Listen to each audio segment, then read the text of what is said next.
Mesdames, Messieurs, amis des journaux, bonjour et bienvenue à ce rendez-vous de l'actualité, la réunion qui a eu lieu le dimanche dernier entre le chef de l'État Patrice Talon et les principaux ténors des partis le soutenant n'est pas encore un pari gagné car le Béninois libéré a vu la mouvance en plein brouillard politique.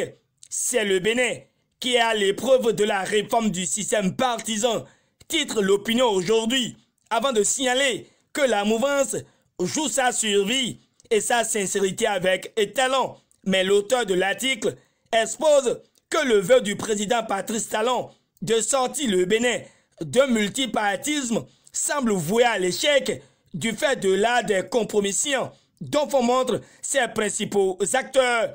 À en croire l'opinion aujourd'hui, les derniers développent distillés dans l'opinion avec la démission du parti Renouveau démocratique de Maître Adrien Oumbédi du Bloc républicain, tout en ayant à l'œil le cas de l'UDBN de Claudine Fiavi-Prudencio et l'AND de Valentin Roulet. L'auteur de l'article ne s'inquiète nullement car il sait que Patrice Talon, sans difficulté majeure, va conquérir une nouvelle majorité parlementaire au sein de la 8e législature.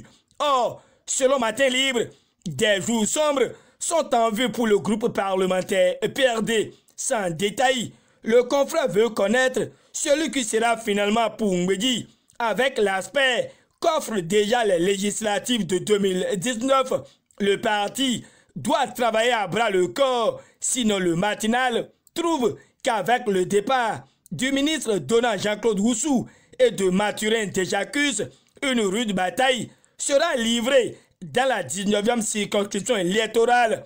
Le défi d'une génération s'appuie sur les propos de Auguste Villegla et rassure que les positionnements ne poseront aucun problème.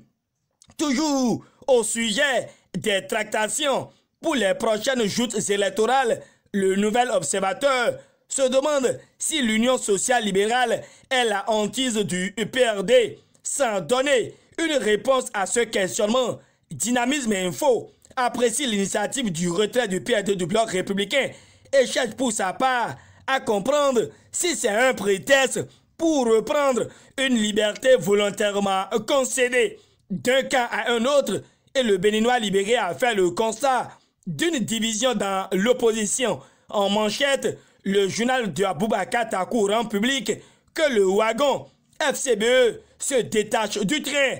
Pendant ce temps, Dynamisme Info cogite sur la délivrance de récépissés à l'USL et à FCBE, puis signale que c'est une avancée et un plausible plan pour faire détourner de l'essentiel.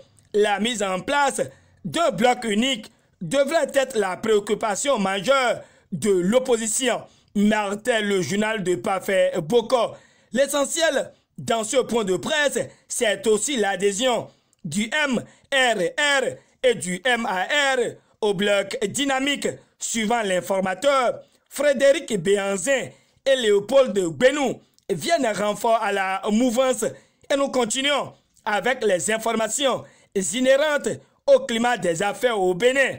À ce sujet, Dynamisme Info a constaté que le patronat est très peu visible depuis le départ en exil de Sébastien Germain à Javon.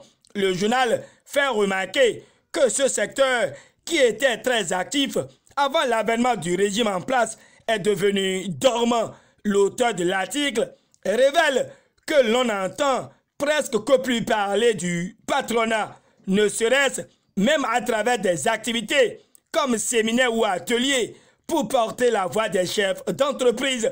Pour finir, Dynamisme Info soulève que si elles sont organisées, les activités du patronat ne sont pas pour autant médiatisées. À la suite de Dynamisme Info, le caribou s'installe avec une note afférente à un dysfonctionnement avéré et fin de mandat sans bilan probant à la Chambre de commerce et d'industrie du Bénin. Déçu, le confrère relate que le pourrissement caractérisé à l'institution consulaire donne des idées au pouvoir. Dans un premier temps, le caribou clame que la clé, symbole de l'institution, ne sert qu'à quelques privilégiés. secondo, le journal voit le mérite et le travail désormais comme base de toute candidature à la Chambre de commerce et d'industrie du Bénin. L'imprimé termine en relayant que la dilapidation des fonds de l'institution et des missions sans plus-value bannit des pratiques de la maison. À la une de Fraternité, Ibrahim Imoru Toko, à propos des effets secondaires des pesticides dans le bassin cotonnier, déclare que le risque est modéré.